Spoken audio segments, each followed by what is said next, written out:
Mga kababayan, protektahan po natin si Pangulong Duterte. Inilabas na ng Quadcom ang kanilang panukalang kasuhan si Pangulong Duterte.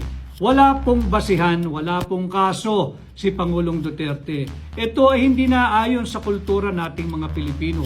Magpapasko, ilalabas ang ganitong rekomendasyon na hindi naman ito may tuturing na urgent.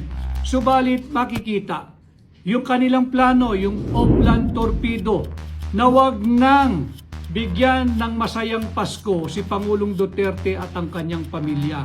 Hindi po ganyan ang Pilipino. At hindi po niyan mapagtatakpan ang korupsyong talamak sa ilalim ng administrasyon ni Bongbong Marcos.